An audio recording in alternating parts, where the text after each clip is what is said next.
कैसे हैं प्रिय छात्रों। नमस्कार।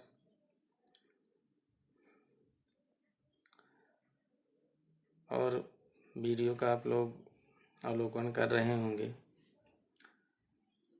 और उस वीडियो के अवलोकन से आपको कुछ आपके जानकारी में, आपके ज्ञान में वृद्धि हो रही होगी और साथ ही कुछ सूचनाएं भी आपको मिल रही होंगी। विशेष करके जो अवस्थाएं बालकों की होती हैं उनके बारे में क्या उनकी विशेषताएं होती हैं और उन विशेषताओं का अध्ययन करके किस प्रकार से उस अवस्था विशेष में उनकी शिक्षा की व्यवस्था की जाए, तो ये सारी बातें भी महत्वपूर्ण हैं। इसके साथ ही साथ तो इसी क्रम में पिछले वीडियो में हम लोग डेवलपमेंट ड्यूरिंग इन्फेंसी और एजुकेशन इन इन्फेंसी स्टेज पे बात हुई थी। थोड़ी बहुत बात डेवलपमेंट ड्यूरिंग चाइल्डहुड के बारे में भी बात हुई थी। तो आज जो बातें उसकी रह गई हैं उसकी आज बातें होंगी। साथ ही साथ उसके आगे अगर समय बचा तो और उसके आगे भी बातें होंगी। तो समय न गवाते हुए हम लोग अपने मेन मुद्दे पे आते हैं, मेन टॉपिक पे आते हैं। और जिस तरीके से बाल्यावस्था क्या है, अगर हम देखें तो शिक्षा की दृष्टि से ये बहुत ही महत्वपूर्ण अवस्था होती है, क्योंकि जो औपचारिक शिक्षा होती है बालक की वह इसी अवस्था से लगभग प्रारंभ होती है। जन्म के बाद विकास की यह दूसरी अवस्था है जो कि शैशवावस्था की समाप्ति के उपरांत प्रारंभ होती है। बाल्यावस्था में प्रवेश करते समय बालक अपने वातावरण से काफ़ी सीमा तक परिचित हो जाता है और इस अवस्था में वह व्यक्तिगत के साथ साथ सामाजिक व्यवहार करना सीख जाता है, सीखना प्रारंभ कर देता है और उसकी औपचारिक शिक्षा का प्रारंभ भी इसी अवस्था में हो जाता है। शैक्षिक दृष्टि से बाल्यावस्था जीवन की अगर हम देखें तो सर्वाधिक महत्वपूर्ण अवस्था है।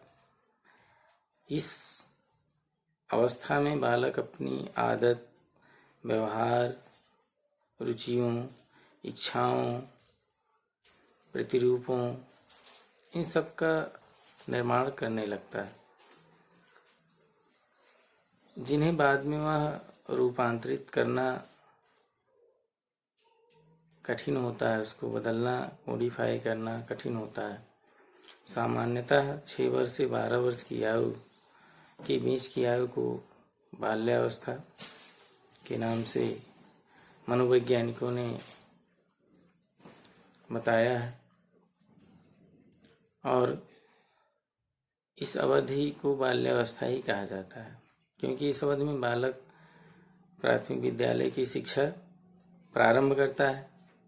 प्राथमिक विद्यालय में वो जाता है, कक्षा 1 में प्रवेश लगभग उसका हो जाता है और इस अवधि को बाल्यावस्था इसलिए शिक्षा शास्त्री इसे प्रारंभिक विद्यालयी आयु भी कहते हैं, एलिमेंट्री स्कूल एज भी कहते हैं। प्रश्न बनता है कि विद्यालयी आयु, प्रारंभिक विद्यालयी आयु किस अवस्था को कहा जाता है? तो प्रारंभिक विद्यालयी आयु बाल्यावस्था को कहा जाता है। साथ ही साथ कुछ और नाम से भी इस बाल्यावस्था को जाना जाता है। कुछ शिक्षा शास्त्री इसे स्फूर्ति अधिक होने के कारण, बच्चों में सक्रियता अधिक होने के कारण इसे स्मार्ट एज भी कहते हैं, स्फूर्ति आयु भी या स्फूर्ति अवस्था भी कहते हैं। तो स्फूर्ति अवस्था किस अवस्था को कहा जाता है, ऐसा ही प्रश्न कई बार बना है। तो स्फूर्ति अवस्था बाल्यावस्था को कहा जाता है। किसको कहा जाता है? बाल्यावस्था को स्फूर्त की अवस्था कहा जाता है। कुछ मनोवैज्ञानिक इसे गंदी अवस्था भी कहते हैं, डर्टी एज भी कहते हैं, क्योंकि इस अवस्था में बालक खेल कूद, भाग दौड़, उछल कूद में लगे होने के कारण वह पहला लापरवाह होता है और इस लापरवाही के कारण वह गंदा भी रहता है। मिट्टी लगाना है और जहाँ खेल कूद रहा है साफ सफाई का ध्यान, तो इसलिए इसे गंदी अवस्था भी कहते हैं। बाल्यावस्था की तो ये तो बाल्यावस्था के बारे में थोड़ी सी भूमिका के रूप में हमने बताया कि बाल्यावस्था को और किस नाम से जाना जाता है, किस नाम से संबोधित किया जाता है।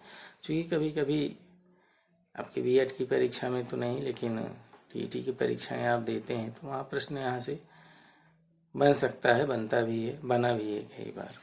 इसलिए हमने थोड़ी सी आपकी जानकारी के लिए चीज़ें बताई। आइए अब हम लोग चलते हैं बाल्यावस्था की कुछ विशेषताएं हैं, उन विशेषताओं पर दृष्टि डालते हैं। शारीरिक, मानसिक, संज्ञानात्मक, संवेगात्मक, नैतिक, इस सब की विकास की दृष्टि से बाल्यावस्था की कुछ प्रमुख विशेषताएं हैं जो कि निम्नानुसार हैं या निम्नलिखित हैं। पहली विशेषता है शारीरिक तथा मानसिक विकास में स्थिरता, stability in physical and moral growth, moral development. ये क्या है? हमने जब वहाँ बताया था कि वृद्धि में विकास निरंतर चलने वाली प्रक्रिया है, विकास निरंतर चलने वाली प्रक्रिया है। इसमें कभी मंदता हो जाती है, कभी तीव्रता आ जाती है। तो शैशवावस्था में जो विकास और वृद्धि की गति है बहुत तीव्र होती है, बहुत फास्ट होती है।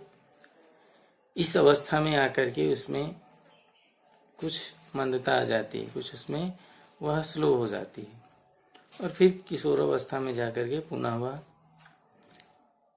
तीव्र गति से होती है वृद्धि एवं विकास। तो यहाँ पे स्थिरता से तात्पर्य नहीं, बिल्कुल होता ही नहीं है, बल्कि होता है, लेकिन जितना उसका ग्रोथ हुआ है, डेवलपमेंट उसका हुआ है, वह धीरे धीरे बढ़ता है और उसमें स्थिरता, मजबूती आना प्रारंभ होती है।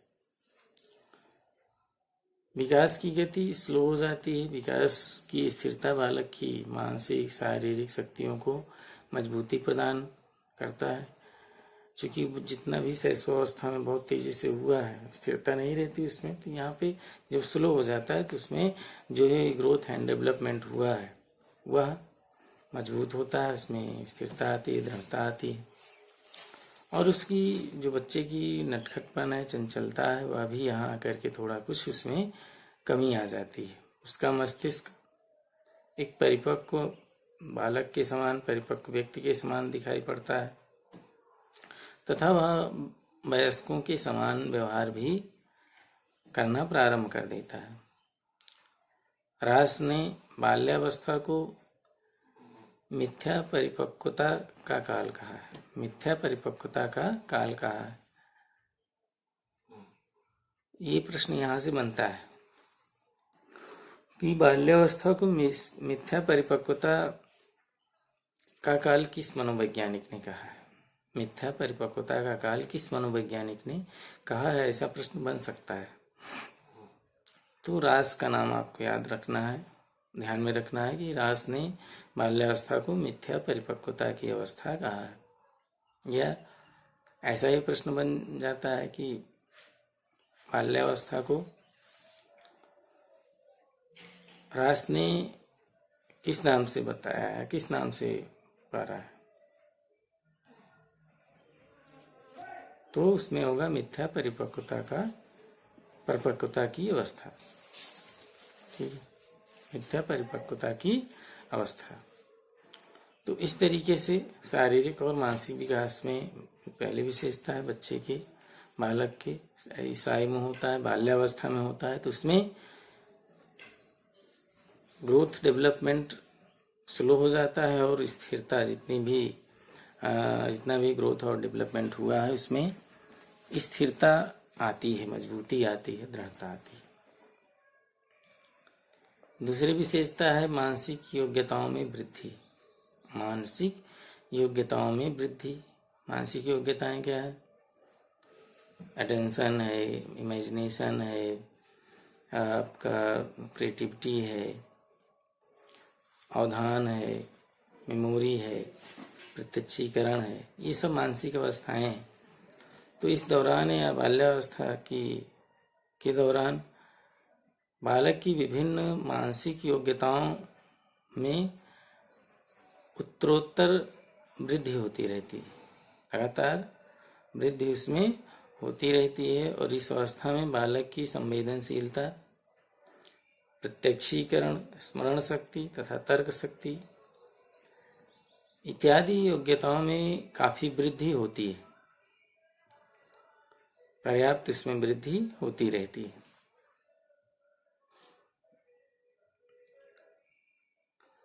फिर अगली विशेषता है जिज्ञासा की प्रबलता।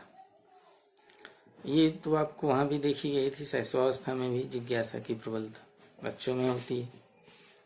जिज्ञासा की प्रबलता बच्चे यहाँ पे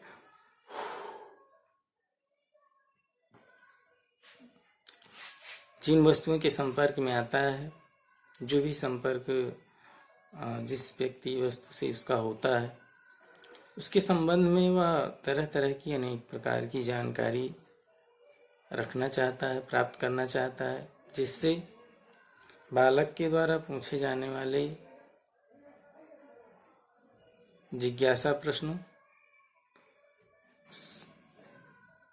बहुत साधारण नहीं होते हैं, जबकि शैशवावस्था में वो साधारण होते थे।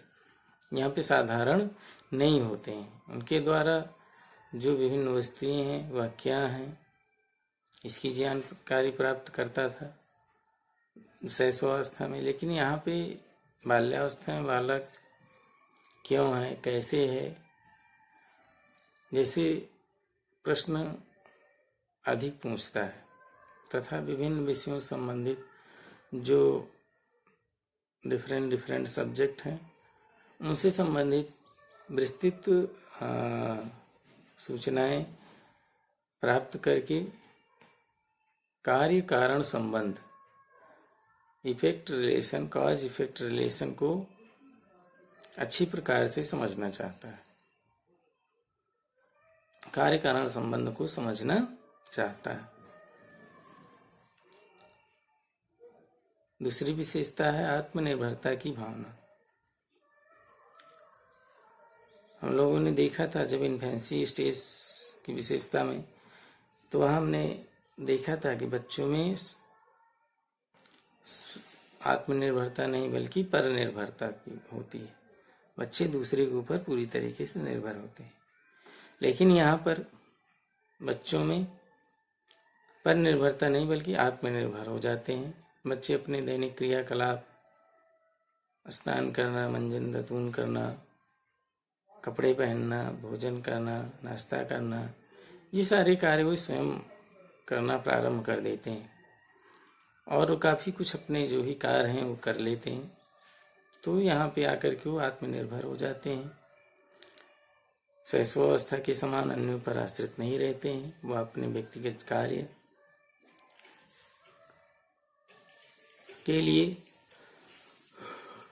तैयार हो और उसको स्वयं करना प्रारंभ कर देता है। इस अवस्था में बालकों में आत्मनिर्भरता की भावना विकसित हो जाती है तथा वो अपने अधिक से अधिक कार्यों को, ज़्यादा से ज़्यादा कार्यों को स्वयं से करना प्रारंभ कर देता है और स्वयं से उसको उसमें अच्छा भी लगता है, उसकी रुचि भी होती है।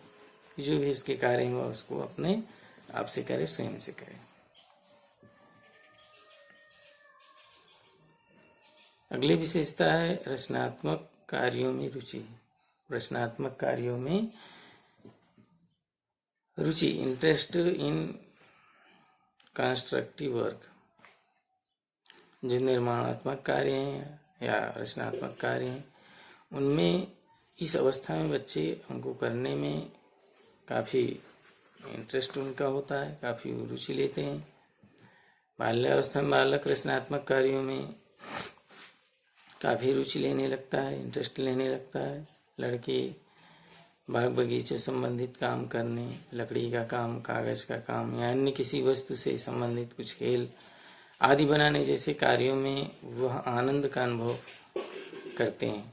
लड़कियां सिलाई, बुनाई, कढ़ाई या रसोई संबंधित कार्यों को करने में अधिक रुचि लेती हैं या उसमें रुचि उनकी होती है। और इस तरीके से बालक और बालिका दोनों में रचनात्मक कार्यों के प्रति बाल्यावस्था में रुचि बढ़ जाती है, कि रुचि इसमें अधिक हो जाती है। अगली विशेषता है सामाजिक व नैतिक गुणों का विकास। सामाजिक व नैतिक गुणों का विकास। सामाजिक व नैतिक गुणों का विकास क्या है?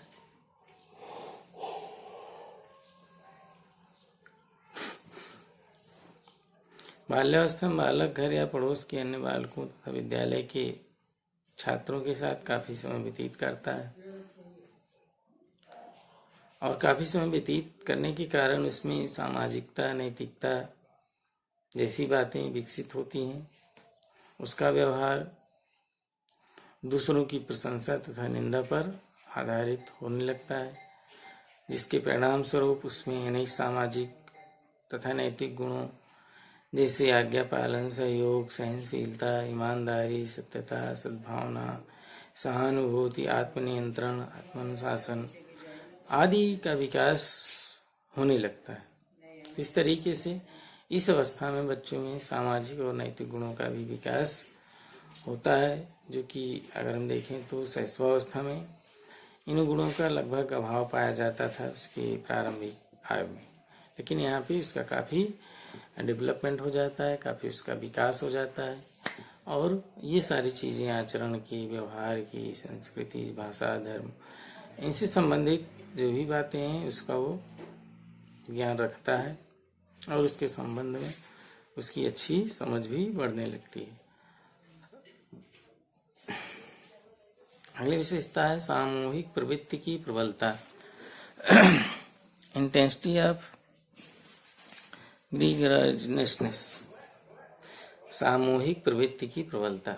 बच्चों में जो शैशवावस्था में अकेले रहता था, स्वयं से प्रेम करता था, अंतर्मुखी होता था, एकांत में खेलता था, वह यहाँ आकर के उनके कोई न कोई समूह बन जाते हैं, कोई न कोई एक उनका ग्रुप बन जाता है और इसकी समूह बनाने की उनकी जो प्रवृत्ति होती है वो बहुत अधिक होती है।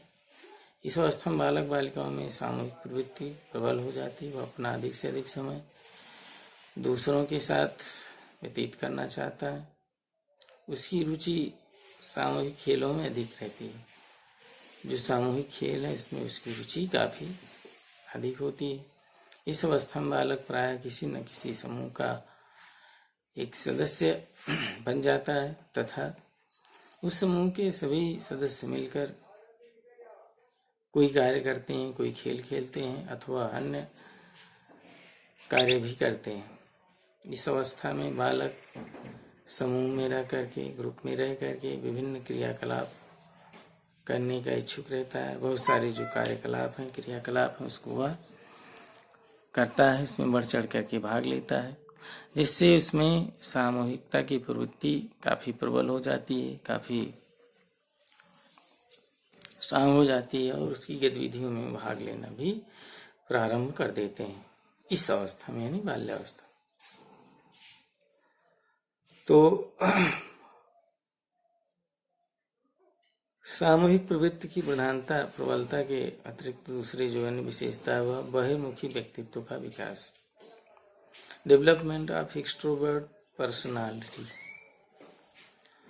जो बच्चा शैशवावस्था में इंट्रोवर्ट था वह यहाँ पे आकर के एक्सट्रोवर्ट बन जाता है, बहिर्मुखी हो जाता है।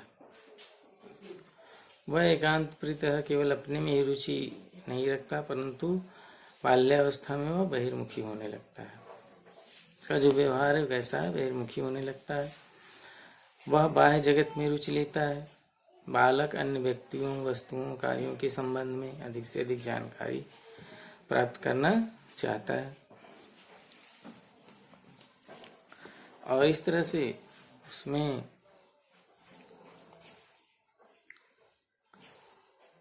जो है उसके बहिर्मुखी व्यक्तित्व का विकास हो जाता है। वह समूह में रहता हो,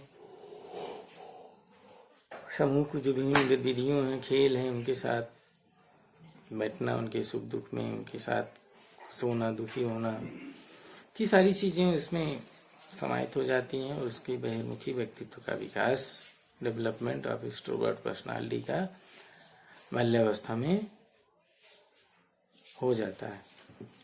यह होना प्रारंभ होता है। फिर अगली विशेषता है संग्रह की प्रवृत्ति। संग्रह की प्रवृत्ति क्या है?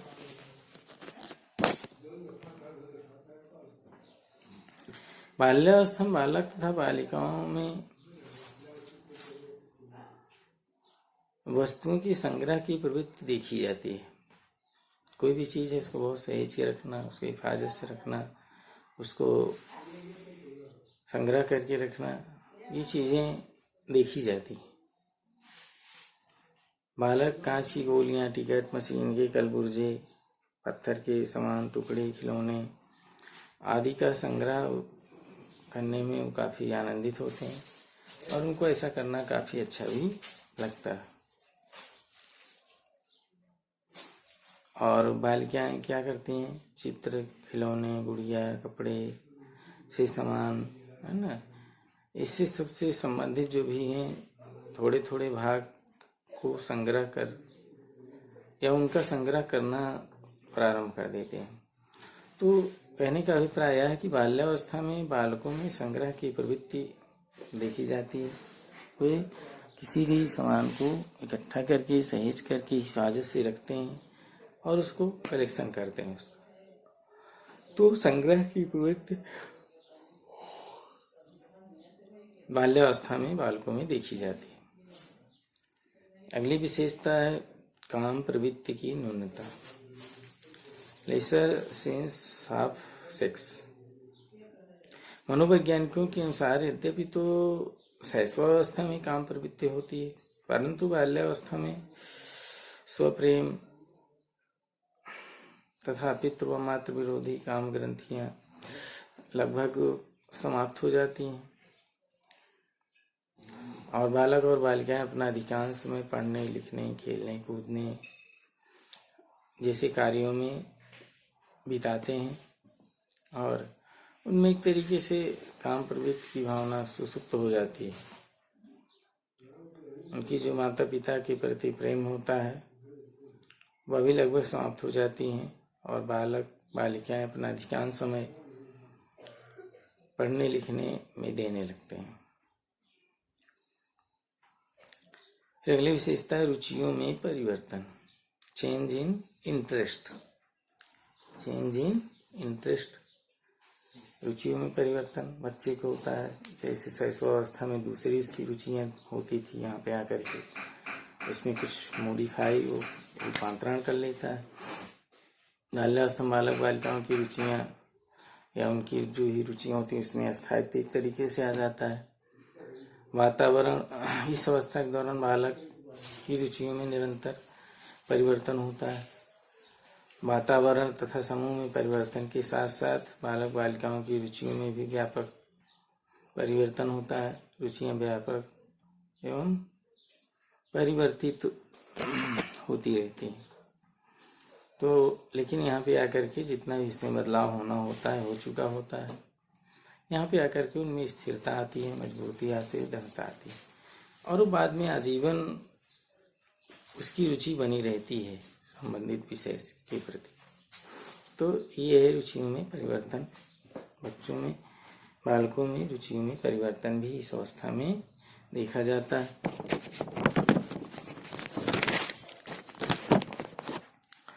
ये तो बातें हमने भी आपके सामने रखी, कैसे बाल्यावस्था के दौरान जो विशेषताएं हैं विकास, सामाजिक, शैक्षिक, मोरल, मेंटल, इसके परिप्रेक्ष्य में जो बातें देखी जाती हैं बच्चों में, जैसा कि ज़्यादातर बच्चों में समझ में आता है, दिखाई देता है, तो वो है आपका डेवलपमेंट ड्यूरिंग चाइल्डहुड।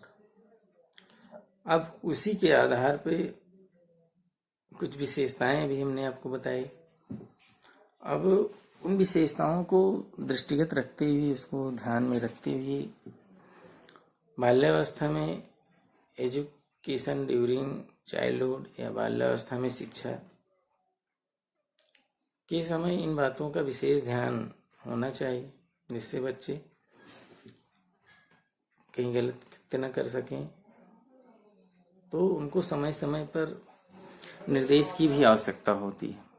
तो शिक्षा की व्यवस्था करते समय उनके इन सब चीज़ों का विशेष ध्यान रखना होगा, चाहे अभिभावक हो, माता पिता हो, चाहे शिक्षक। तो हमने उनकी क्या विशेषताएं थी, अभी 10-12 विशेषताएं हमने बताई लगभग। अब उसके आगे हम लोग बात करेंगे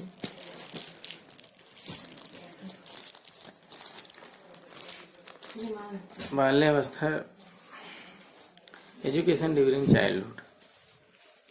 चाइल्डहुड के दौरान जो शिक्षा है किस प्रकार से होनी चाहिए, इस विषय पर हम लोग बात अब करें।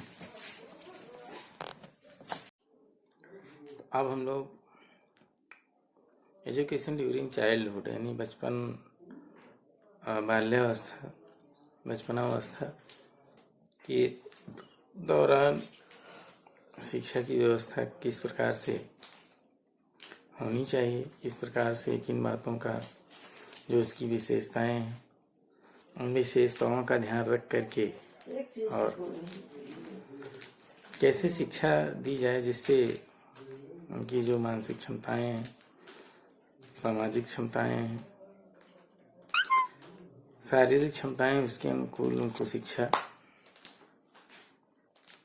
दिया जा सके, जिससे वह अपने क्षमता के अनुसार शिक्षा अर्जित कर सके। तो आइए हम लोग इस पे बात करते हैं। बाल्यावस्था में को मानव का अगर हम देखें तो मानव के शिक्षा की दृष्टि से तो मानव के संपूर्ण जीवन की आधारशिला स्वीकार किया जाता है, माना जाता है। बाल्यावस्था के दौरान ही व्यक्ति के आधारभूत दृष्टिकोणों, जो उसके बेसिक दृष्टिकोण हैं, मूल्य हैं, आदर्श हैं, का काफी सीमा तक निर्धारण हो जाता है। अतः यह आवश्यक है कि बाल्यावस्था में बालक की विकासात्मक विशेषताओं, डेवलपमेंटल कैरेक्टरिस्टिक्स को ध्यान में रख करके, जो अभी हमने बताया, उनको ध्यान में रख करके उसकी शिक्षा की व्यवस्था की जाए। और बाल्यावस्था के दौरान बालक बालिकाओं की शिक्षा व्यवस्था करते समय कुछ बातें हैं जिनकी ओर ध्यान देना काफ़ी महत्वपूर्ण होगा, काफ़ी आवश्यक होगा। तो ऐसे कौन कौन से बिंदु हैं जिस पर बाल्यावस्था के दौरान उनकी शिक्षा व्यवस्था करते समय ध्यान देना चाहिए, उसको हम लोग एक एक करके देखेंगे। तो जो पहली बात है वो है शारीरिक विकास पर ध्यान। बच्चों का फिजिकल डेवलपमेंट होता है, तो फिजिकल डेवलपमेंट अच्छी प्रकार से हो, सुव्यवस्थित हो, संतुलित हो, इसके लिए भी विशेष ध्यान देना चाहिए, क्योंकि स्वस्थ शरीर में ही स्वस्थ मस्तिष्क का विकास होता है। तो अतः मानसिक विकास के लिए बालक के शारीरिक विकास पर ध्यान देना काफ़ी महत्वपूर्ण होता है।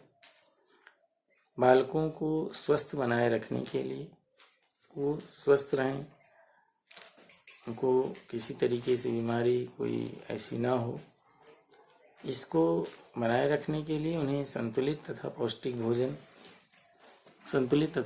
भोजन, स्वस्थ माहौल उपलब्ध कराना चाहिए, जिससे बालकों का शारीरिक डेवलपमेंट अच्छी प्रकार से हो सके। बालकों की क्रियाशीलता को बनाए रखने के लिए क्या करना चाहिए? उनकी क्रियाशीलता को बनाए रखने के लिए विद्यालय में, घर में विभिन्न प्रकार की शारीरिक क्रियाओं जैसे खेल कूद, व्यायाम आदि की भी व्यवस्था होनी चाहिए। आदमी उनको भाग लेने के लिए प्रेरित, समय समय पर प्रोत्साहित किए जाने चाहिए और उसके लिए उन्हें पर्याप्त अवसर भी मिलना चाहिए, जिससे उनका शारीरिक विकास के साथ साथ उनकी शारीरिक क्रियाशीलता भी बनी रहे। और शारीरिक क्रियाशीलता के लिए उनको पर्याप्त अवसर भी उपलब्ध होने चाहिए। तो शारीरिक विकास पर पहले जो महत्वपूर्ण बात है वो कि बच्चों में इस अवस्था में, बाल्यावस्था में उनके शारीरिक विकास पर काफ़ी ध्यान देने की ज़रूरत है। दूसरा है बाल मनोवैज्ञानिक पर आधारित शिक्षा, education based on child psychology.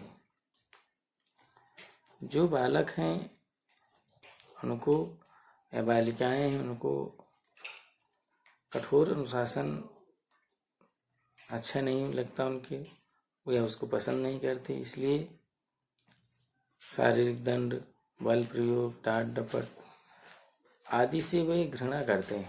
अतः इस अवस्था में बालकों के लिए सहयोग, प्रेम, सहानुभूति पर आधारित शिक्षा की व्यवस्था करनी चाहिए। जो भी व्यवस्था हो, सहयोगी हो, प्रेम सहानुभूति का उसमें मेल हो और उसके आधार पे ही शिक्षा की व्यवस्था करनी चाहिए। तो बाल मनोवैज्ञानिक पर आधारित शिक्षा की व्यवस्था हो तो बच्चे अवस्था में बच्चों के लिए हितकर होगा, अच्छा होगा उनके लिए। अगली जो बात है खेल तथा क्रिया द्वारा शिक्षा, education through play and activity.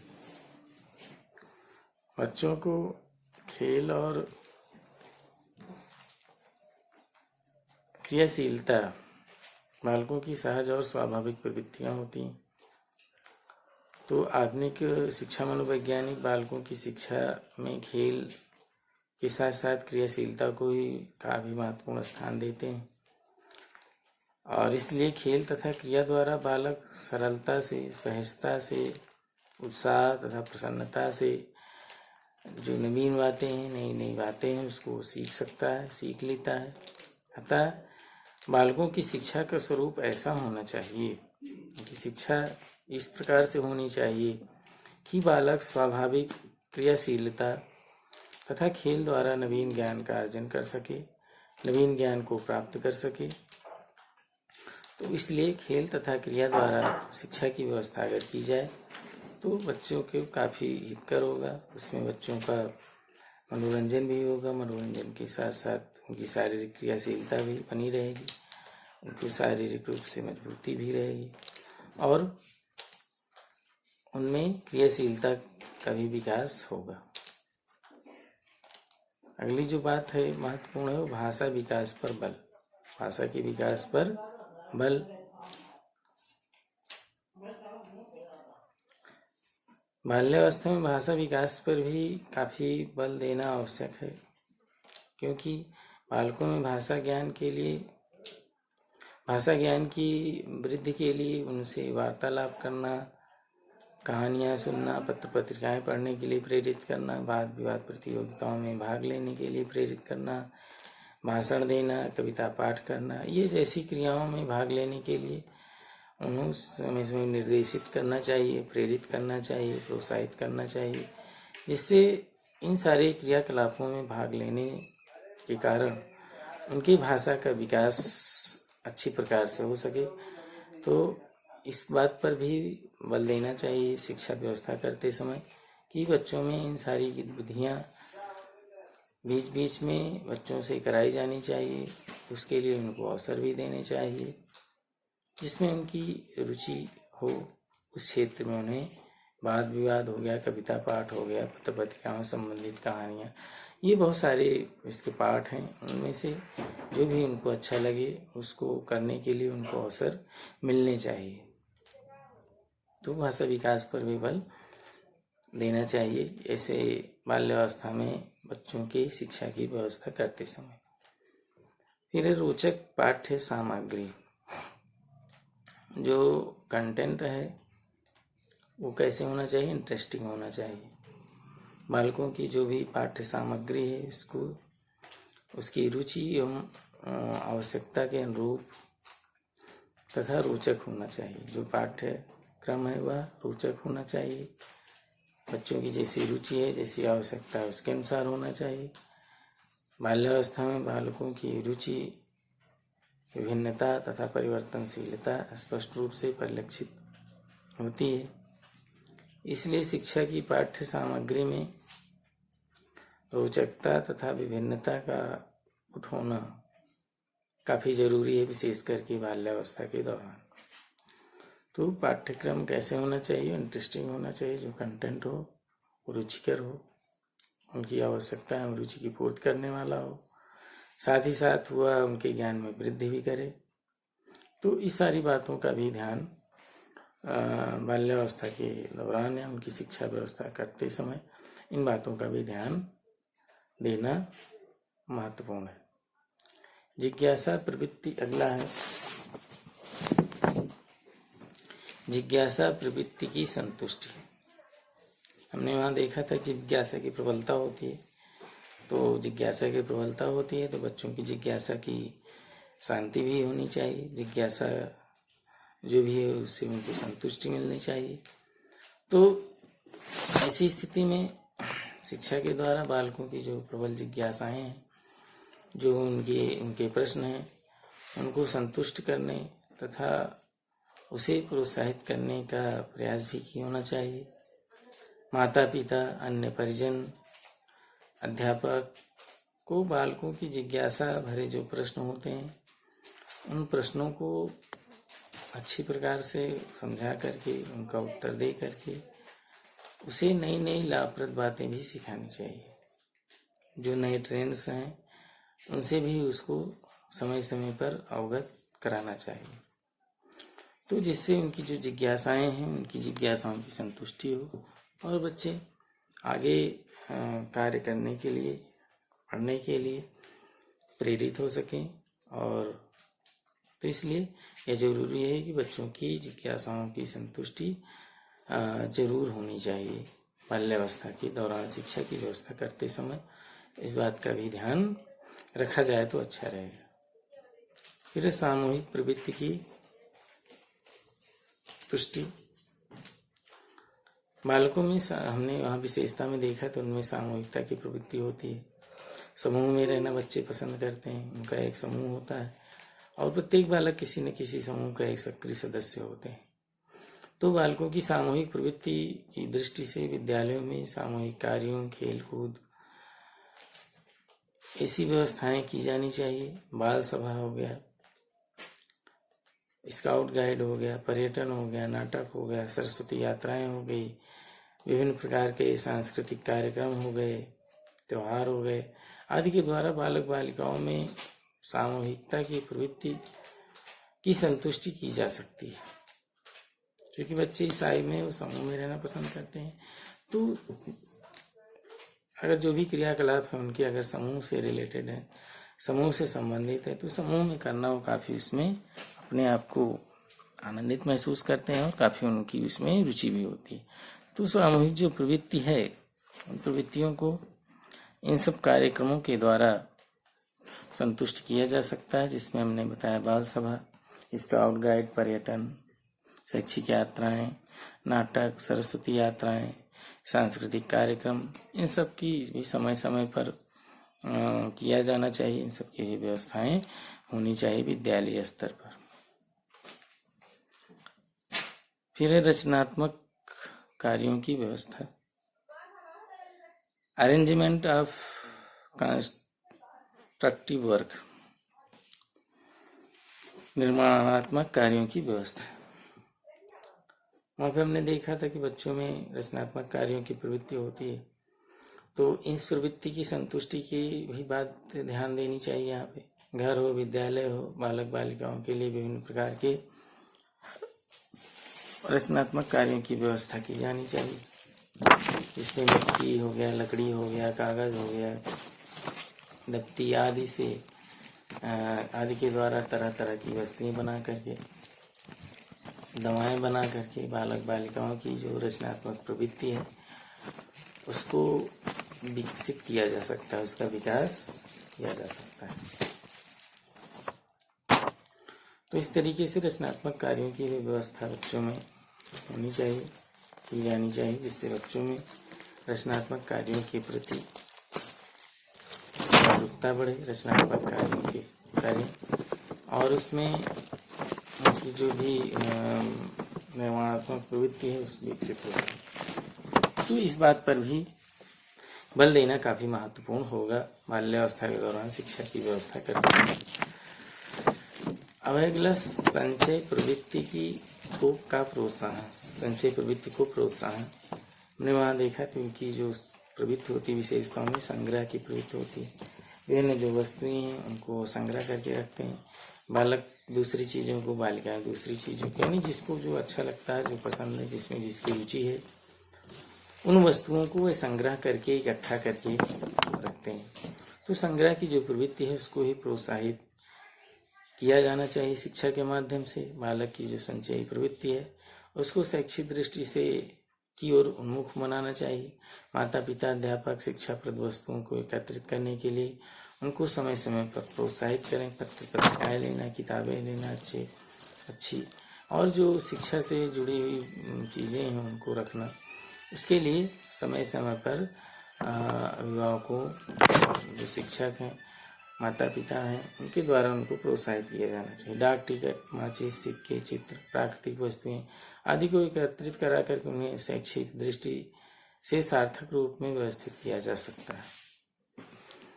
तो इन सारी चीज़ों की भी ध्यान देना चाहिए बच्चों में इस समय शिक्षा देते समय। संग्रह प्रवृत्ति को प्रोत्साहन करना चाहिए। अगला सामाजिक गुण का विकास। सामाजिक गुण का विकास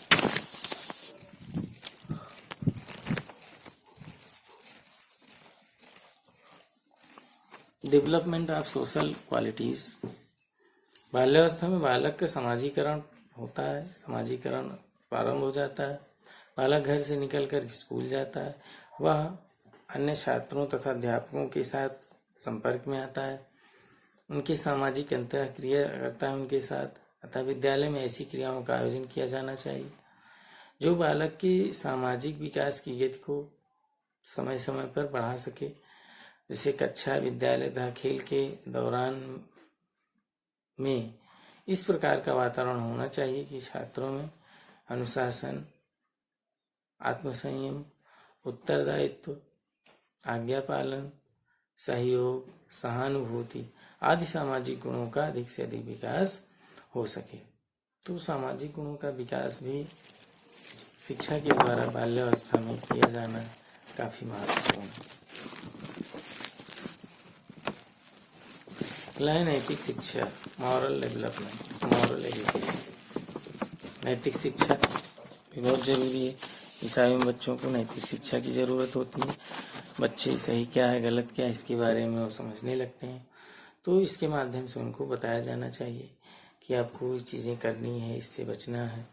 तो बाल्यावस्था में बालकों को नैतिक जो मूल्य हैं उनको विकसित होने लगते हैं और वह समाज की नैतिक मान्यताओं, नियमों, विश्वास करने लगता है। अतः बालकों में नैतिक मूल्यों के उचित निर्माण तथा सामाजिक मान्यताओं व नियमों में विश्वास बढ़ाने के लिए उन्हें विद्यालय में नैतिक शिक्षा दी जानी चाहिए। बच्चों को आनंद देने वाली सरल, धार्मिक तथा नैतिक कहानियों के द्वारा उन्हें नैतिक शिक्षा दी जा सकती है, उन्हें नैतिक शिक्षा प्रदान की जा सकती है। तो इस तरह से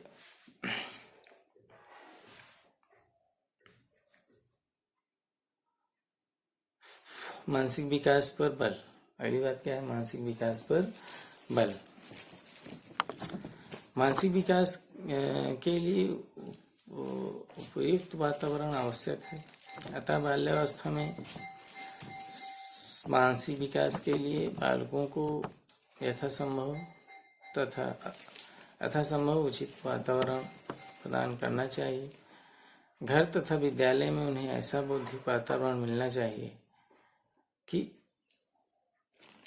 उनकी जो विभिन्न योग्यताएं हैं, जैसे प्रत्यक्षीकरण हो गया, स्मृति हो गया, कल्पना हो गया, चिंतन हो गया, तर्क, इनका अधिक से अधिक विकास किया जा सके। तो मानसिक विकास पर बल भी देना चाहिए शिक्षा व्यवस्था करते समय। इस बात का भी विशेष ध्यान रखना चाहिए। तो बालक की शिक्षा का उत्तरदायित्व माता पिता, अध्यापक तथा समाज पर होता है। बाल्यावस्था यदि उपरोक्त बिंदुओं के अनुरूप शिक्षा प्रदान की जाए इस अवस्था में, तो बालकों का सर्वांगीण विकास संभव, उनका सर्वांगीण विकास किया जा सकता है। तो अभी हमने आपके सामने जो बातें रखी वह बाल्यावस्था से संबंधित थी। बाल्यावस्था के विकास के समय, या बाल्यावस्था किसे कहते हैं? बाल्यावस्था को अलग अलग नामों से अलग अलग मनोवैज्ञानिकों ने इसे संबोधित भी किया है। यह अगर शैक्षिक दृष्टि देखें तो सबसे महत्वपूर्ण अवस्था होती है, सबसे महत्वपूर्ण आयु है। इसमें बालक औपचारिक शिक्षा प्रारंभ कर देता है, स्कूल जाता है, स्कूल जाना प्रारंभ कर देता है, जिससे उसका सामाजिक विकास होता है, नैतिक विकास होता है।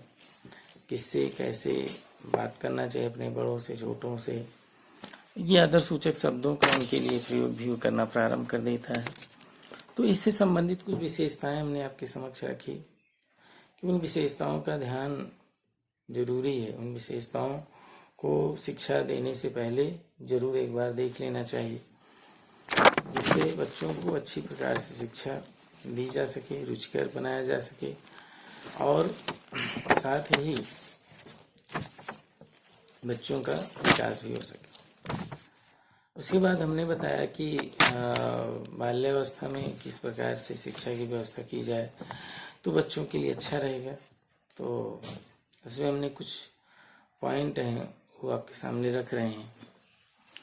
तो जिसमें आपका था शारीरिक विकास पर बल, बाल मनोवैज्ञानिक पर आधारित शिक्षा, खेल कूद के द्वारा शिक्षा, भाषा विकास पर बल, रोचक पाठ्य सामग्री, जिज्ञासा प्रवृत्ति की संतुष्टि, सामूहिक प्रवृत्ति की दृष्टि से रचनात्मक कार्यों की व्यवस्था, ये सारी चीजें हैं जो कि इस अवस्था में देखी जाती हैं। संजय की प्रवृत्ति को प्रोत्साहन देना, सामाजिक गुण का विकास करना, नैतिकता का विकास करना। तो ये बहुत सारी बातें हैं जो इस अवस्था में विकसित होती हैं। इस अवस्था में शिक्षा कैसी दी जाए, इसके लिए इन बिंदुओं का ध्यान होना एक शिक्षक के तौर पर आपको बहुत ही आवश्यक है। आइए हम लोग चलते हैं किशोरावस्था। किशोरावस्था में विकास किस प्रकार से होता है, डेवलपमेंट ड्यूरिंग एडोलेसेंस। अभी थोड़ा समय है, 10 मिनट थोड़ी बहुत बातें बताएंगे और अगले जो वीडियो होगा उसमें फिर से किशोरावस्था के दौरान किस तरीके से विकास होता है उस पर हम एक निगाह, एक दृष्टि डालेंगे। तो चलिए हम लोग किशोरावस्था क्या है, किशोरावस्था में बच्चे का जो डेवलपमेंट है कैसे होता है, किस प्रकार से होता है और उसकी क्या विशेषताएं हैं, विशेषताओं को आधार पर हम उसको अच्छे से समझ सकते हैं, अच्छे से उसके लिए शिक्षा की व्यवस्था भी कर किया जा सकता है। तो बाल्यावस्था में, किशोरावस्था में किस तरीके से डेवलपमेंट होगा, आइए हम लोग उस पर चर्चा करते हैं।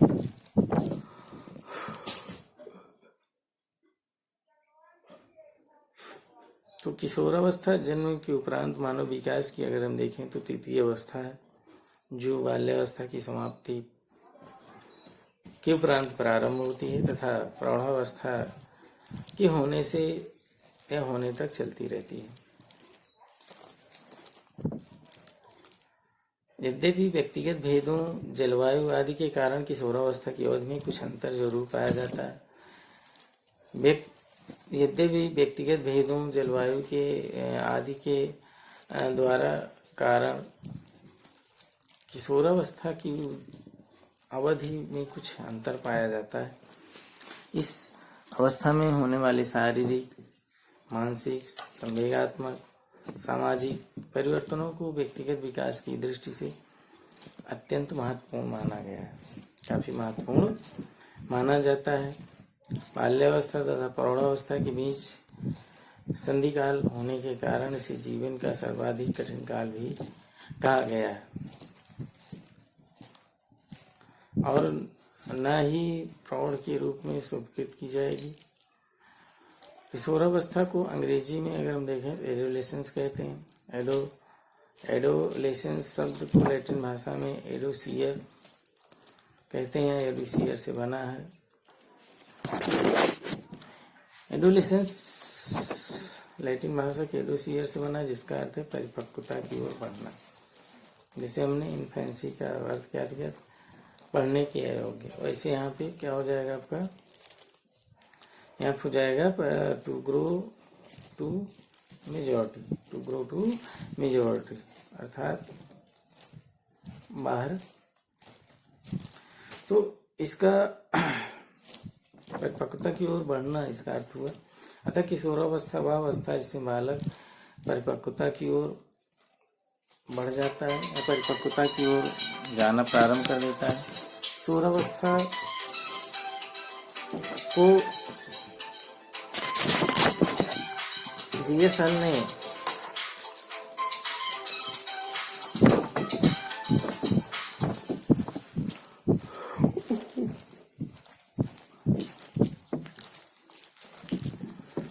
किशोरावस्था को हाल ने संघर्ष, तूफान, विरोध, तनाव की अवस्था कहा है। एक प्रश्न कई बार पूछा गया। स्टैन ने हाल के अनुसार किशोरावस्था तनाव, तूफान एवं विरोध की अवस्था कहा है, क्यों? इसका उत्तर दीजिए। यही कथन ही परिभाषा यही पूछ लीजिए। किशोरावस्था को जीएस हॉल ने तनाव, विरोध और तूफान की अवस्था क्यों कहा है, इसकी व्याख्या अपने शब्दों में कीजिए, ऐसा प्रश्न आता है। तो अब इसकी समाप्ति पर वह पूर्ण परिपक्व व्यक्ति बन जाता है।